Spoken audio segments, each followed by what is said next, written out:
David Carter had spent his life defying expectations. As a black man who rose from a modest upbringing in Atlanta to become the CEO of one of the fastest-growing tech companies in the nation, his journey had been anything but easy.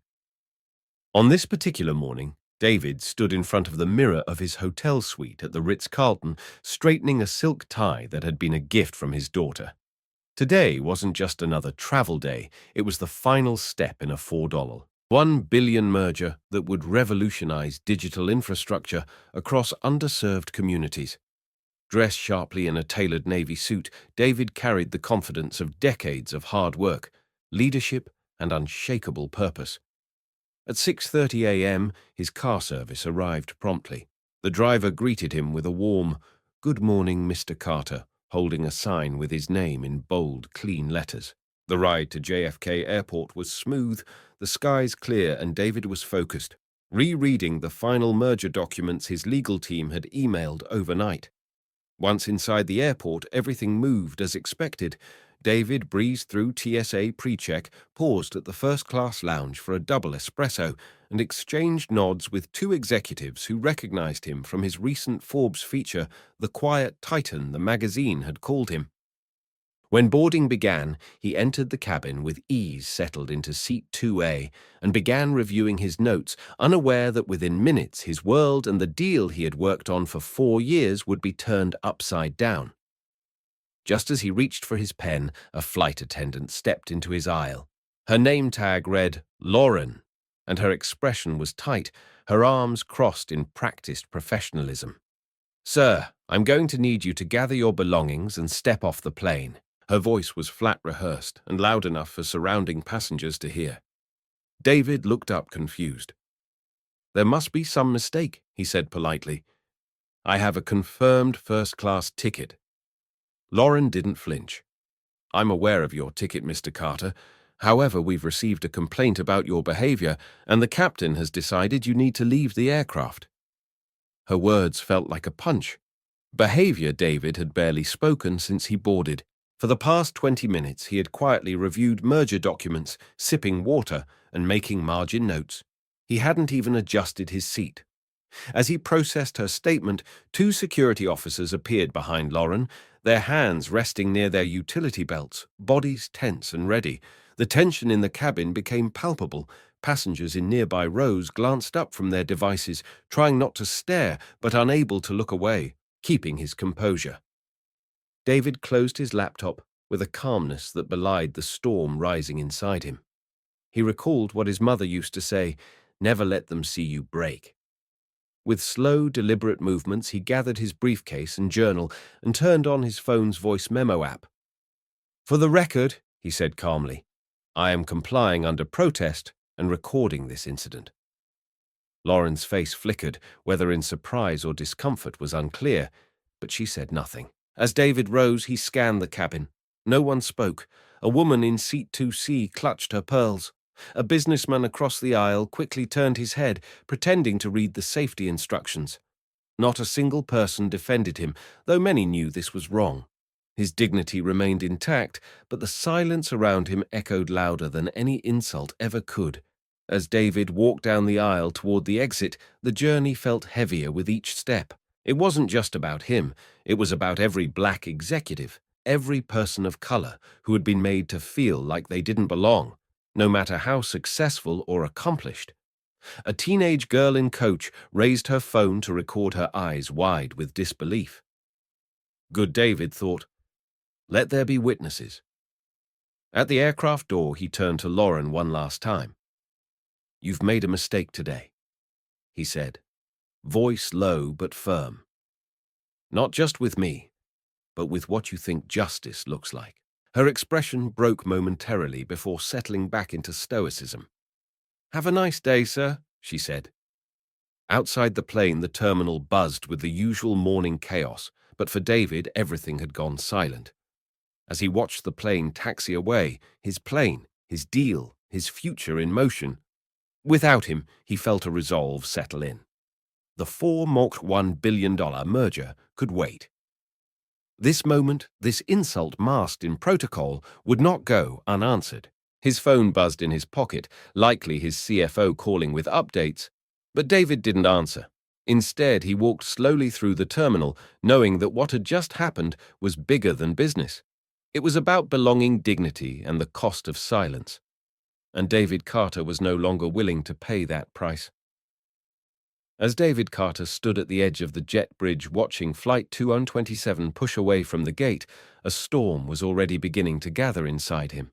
The merger that was supposed to redefine the communications landscape, create 10,000 new jobs, and build opportunities for underrepresented communities was now slipping out of reach. But David wasn't thinking about spreadsheets, legal clauses, or revenue projections.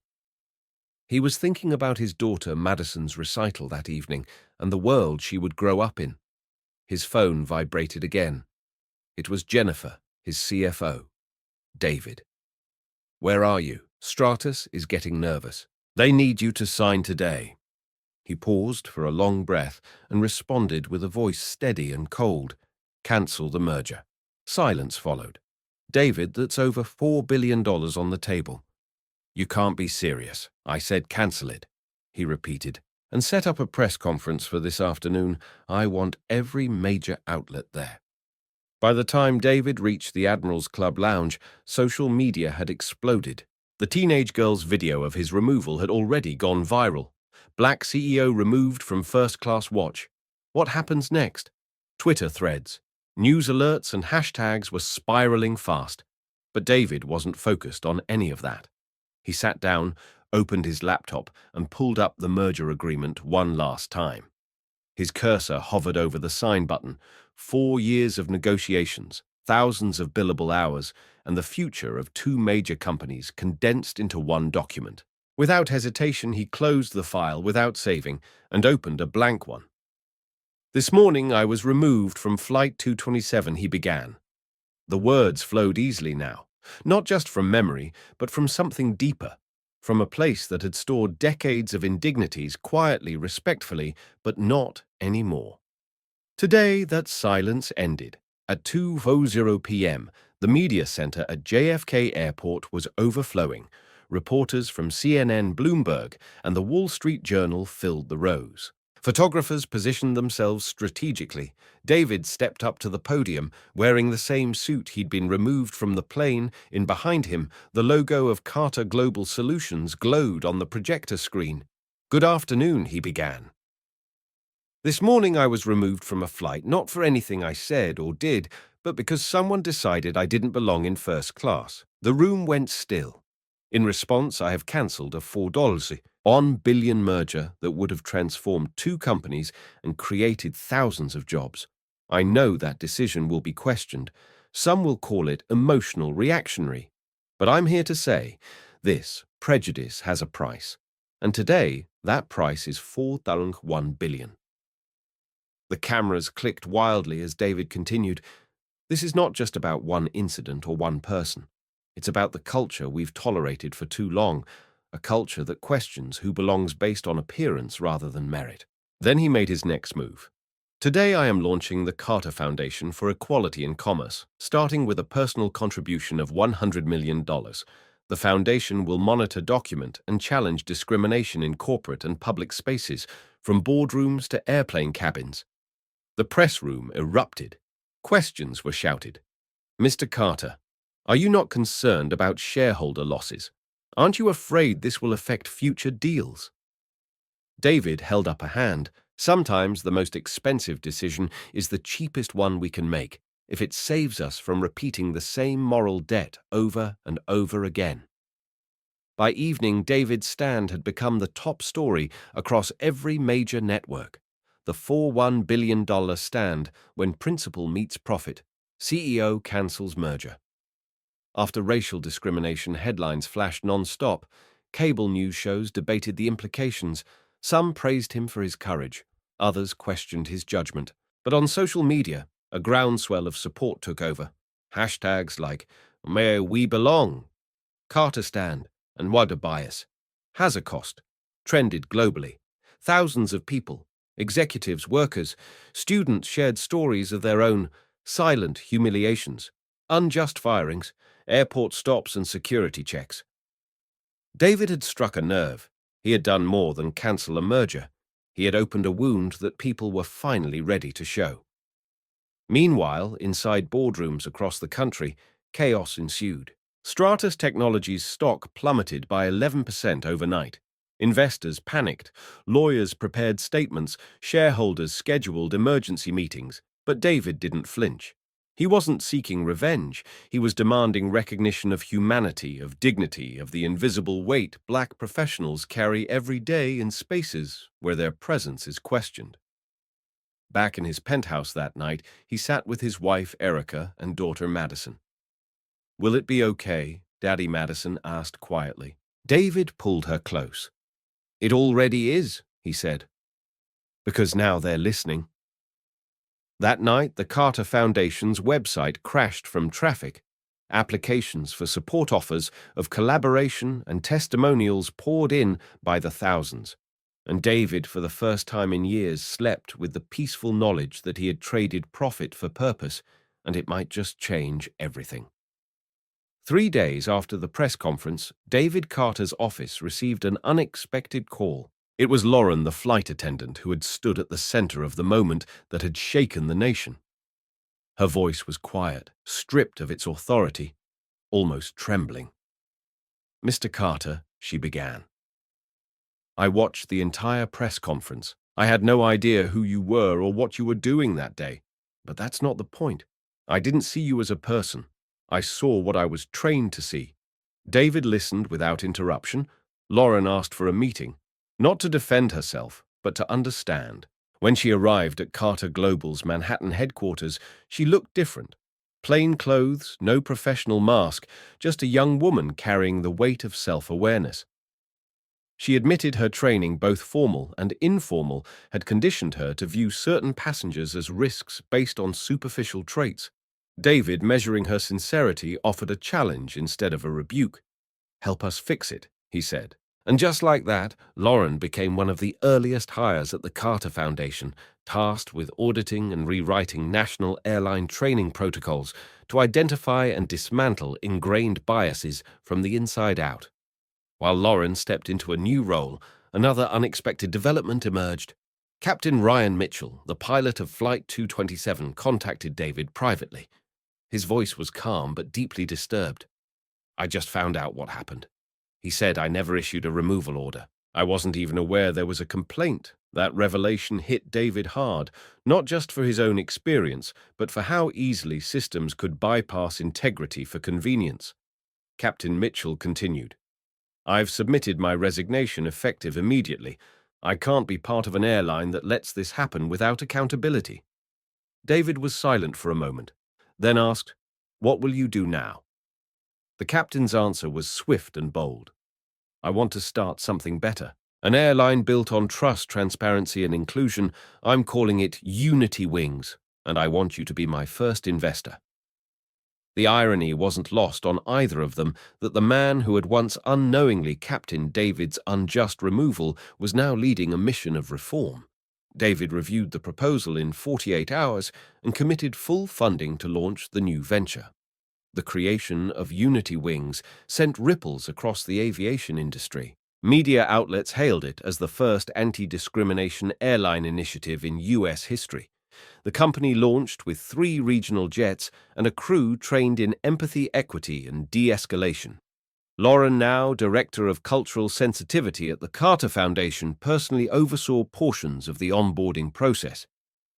Flight attendants who once feared challenging protocol now found themselves empowered to prioritize fairness. At Unity's first press event, David spoke simply but powerfully. The sky should belong to everyone, and so should dignity.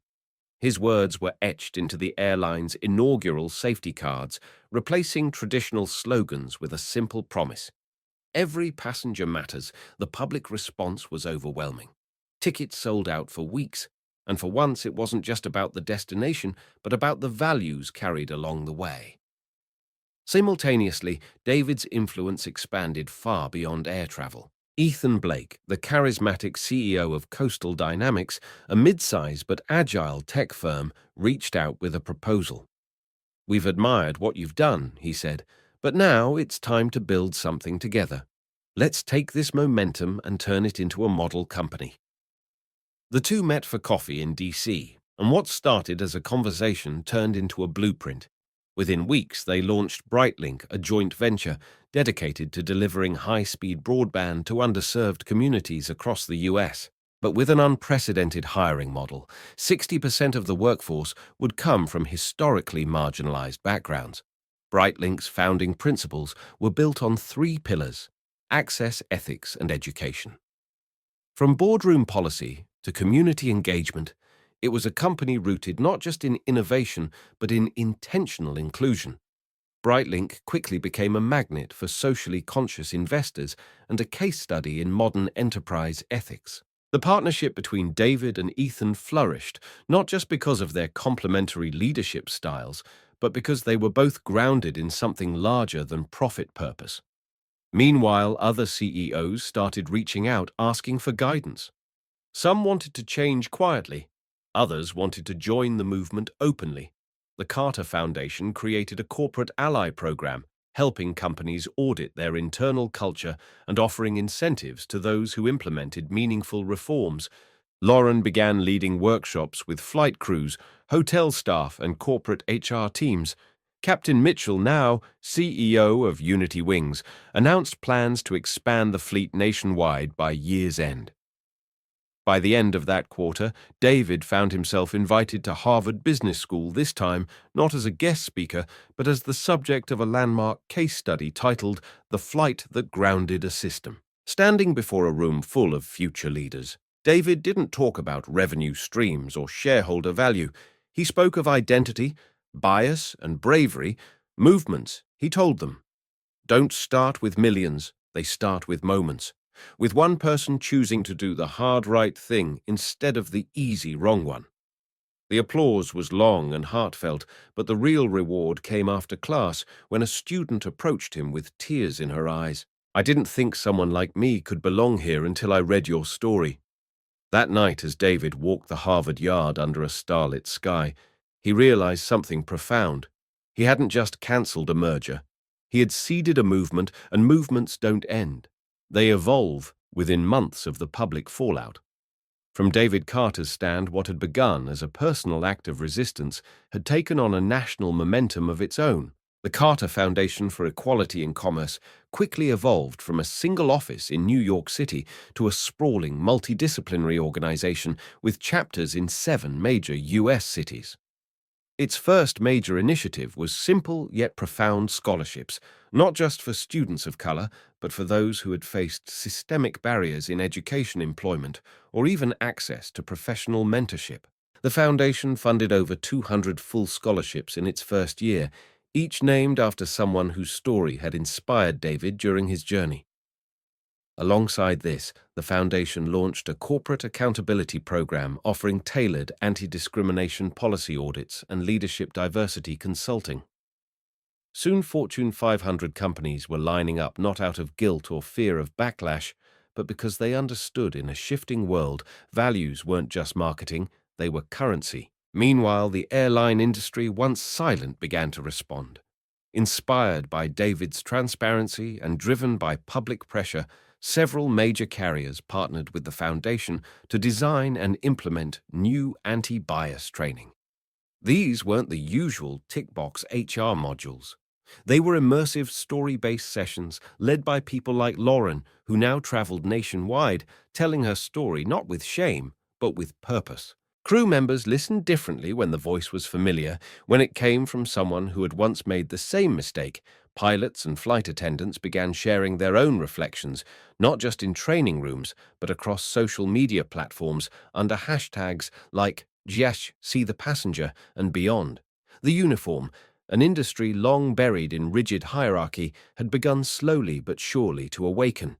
As this wave of cultural re-examination grew, David's story was formally cemented in academia. Harvard Business School published a case study titled The Carter Decision: Leadership, Risk and Social Return. It became required reading not just in business ethics classes, but in executive leadership seminars nationwide. The study detailed not just the decision to cancel the $4.1 billion merger, but the broader implications, how markets respond to moral action, and how reputations evolve when anchored in courage. One professor remarked, "We're teaching future CEOs that long-term value comes not only from balance sheets, but from brave decisions in defining moments." For David, the greatest moment of affirmation came not in a boardroom, but on the stage of Carnegie Hall, where his 12-year-old daughter Madison debuted her original piano composition, Turbulence, inspired by the emotional arc of her father's ordeal. The piece was haunting, bold, and resolute. It brought the audience to its feet and brought tears to David's eyes. Across the country and eventually the world, the resonance of David's decision could be felt in waves, both subtle and seismic. Social media became a catalyst as thousands shared personal accounts of discrimination in workplaces, airports, restaurants, and classrooms. David's inbox filled with stories, some heart-wrenching, some triumphant. A janitor in Houston wrote, "You gave me the courage to report my manager." A corporate VP in London admitted, "For years I stayed silent when I saw bias. No more." The Carter Foundation created a digital story archive where individuals could upload and document their experiences. Over 60,000 entries were submitted within 6 months. This wasn't just a foundation anymore. It was a movement of lived truths, pushing against the silence that had long protected injustice. Even within corporate America, a measurable shift had begun. Boardrooms, once allergic to social risk, began incorporating inclusion metrics into their annual reports. CEOs who had once viewed diversity as a side project were now investing in it as core strategy. The phrase Carter Principle began circulating quietly in leadership circles, shorthand for decisions made not for comfort but for conscience. At annual shareholder meetings, questions weren't just about profits, but about people. Who was being hired, promoted, listened to, which voices were still missing? David, meanwhile, continued to lead quietly, not seeking to dominate headlines, but to empower others to take their own stand when their moment arrived. 1 year after his removal from Flight 227, David stood once more at a podium. This time, it wasn't a press conference, but a quiet community gathering at a Brooklyn high school where the Carter Foundation had just opened a technology hub for underserved teens. His message was simple. Cultural change is not an announcement, it's a rhythm, a beat we must choose to follow every day. In the back of the auditorium, Madison sat beside her mother, notebook in hand, sketching the melody for her next piece. And all across the country, in boardrooms and break rooms, on runways and railways, in classrooms and courtrooms, people remembered that one man had once stood up so that countless others could finally take a seat where they belonged. A year after the incident that changed everything, Lauren Mitchell stood in front of an audience of hundreds in Chicago's McCormick Place Convention Center, holding the mic with a quiet steadiness that had once eluded her. Once known as the flight attendant who wrongfully removed a black CEO from first class, Lauren had now become one of the nation's most sought-after voices in corporate inclusion training. Through her work with the Carter Foundation, she had designed curricula for over 20 airlines and conducted workshops for executives, pilots, HR departments, and frontline staff. Her training sessions didn't rely on guilt, they relied on empathy, storytelling, and action. "I'm not proud of what I did," she told her audience, "but I'm proud of what I chose to do next." Her courage to confront her own biases publicly had inspired others to do the same, and soon she was consulting across industries from tech giants to government agencies, shaping the national conversation around systemic change, one conversation at a time. Meanwhile, Unity Wings. The airline born out of Captain Ryan Mitchell's resignation had quietly become a powerful force in the skies. With David Carter's early investment and strategic mentorship, the company had grown from a bold idea into a fully operational carrier, with routes spanning rural towns, tribal lands, and inner-city communities historically overlooked by major airlines. Their fleet, painted with the motto, "You belong here," didn't just carry passengers, it carried meaning. Unity Wings didn't measure success only in profits or expansion, but in access. who could now fly home for a funeral, attend a job interview, or reunite with family because there was finally a flight that reached them. Captain Mitchell led the airline not like a businessman, but like a steward of trust, and every cabin crew member was trained not just in safety, but in humanity. In one powerful moment, Unity Wings partnered with a school district in Mississippi to fly the entire graduating class, most of whom had never left the state, to Washington, D.C. to tour the Capitol and dream a little bigger. That summer, David received an invitation that gave him pause. The Global Aviation Diversity Summit, hosted in Atlanta, wanted him to deliver the keynote address. For months, he had turned down high-profile speaking engagements, preferring to focus on ground-level change, but this felt different. He accepted with one condition: that Lauren would join him on stage. On the day of the summit, the ballroom swelled with industry leaders, journalists, and employees from every major airline. David walked to the podium, not with a rehearsed speech, but with reflection in his eyes. "I was removed from a plane, not because of what I did, but because of what I represented," he said. But that's not the end of the story. He turned, gesturing to Lauren, because someone who had every reason to hide chose to stand. And because of that, thousands of others will never have to go through what we did. The room rose in standing ovation, not just for David, but for Lauren, for transformation born from humility, and for a partnership that proved no one is too far gone to be part of change. Back at Brightlink, the joint tech company David co-founded with Ethan Blake, progress had blossomed beyond projections. The company wasn't just delivering high-speed internet to underserved schools and towns, it was delivering possibilities. Children who once had to walk to libraries for Wi-Fi could now attend virtual coding boot camps from their kitchen tables. Parents could apply for jobs online, access healthcare, or reconnect with distant family through video calls. But it wasn't just the technology that mattered. It was the way the company operated. Every regional office had a scholarship program tied directly to local students. Every executive bonus was tied to inclusion metrics. Every team member was given paid hours each month to mentor or volunteer. Within 2 years, Brightlink had funded over 700 scholarships and created internships for more than 400 first-generation college students. The company was growing, but it was also giving, and every press release, every boardroom briefing, every company memo carried the same core value. We rise by lifting others. David Carter no longer measured his life in deals closed or stocks earned. He measured it in letters, handwritten, ones from mothers, students, veterans, and community organizers. One letter came from a high school senior in Nebraska. "Because of your foundation, I'll be the first in my family to go to college." Another from a Unity Wings pilot, once rejected from multiple airlines because of her hijab, now leading an all-female crew. "Thank you for building a world where I could fly and be seen," and one scribbled in crayon from a child in Alabama. "Dear Mr. Carter, I want to be like you and help people feel safe." These were the dividends David had never anticipated, but they were the most rewarding. The returns weren't quarterly, they were generational. He often thought about his father, who once mopped floors and dreamed of more for his son.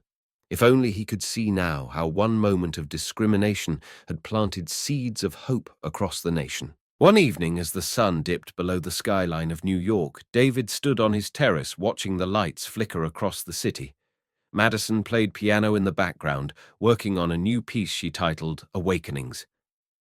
The world hadn't changed overnight. He knew there were still challenges, still wounds, still resistance, but something had shifted.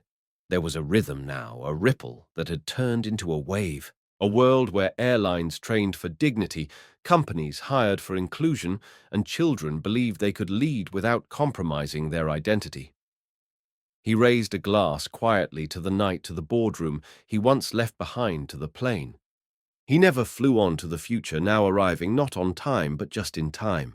Because as he had come to learn, the greatest ROI wasn't in mergers or valuations. It was in every door opened, every bias unlearned, every life touched, and the belief that legacies weren't written in press releases but in people. If this story moved you, we invite you to become part of the conversation here at Deep Inside HQ. Every story we tell is crafted to spark reflection, challenge assumptions, and inspire real change. If you believe in the power of courage, compassion, and leadership that puts people first, don't just watch, engage. Like this video, share it with someone who needs to hear it, and subscribe for more stories that reveal the unseen battles and bold decisions shaping our world. Your voice matters, and together we can shine light on the moments that define us.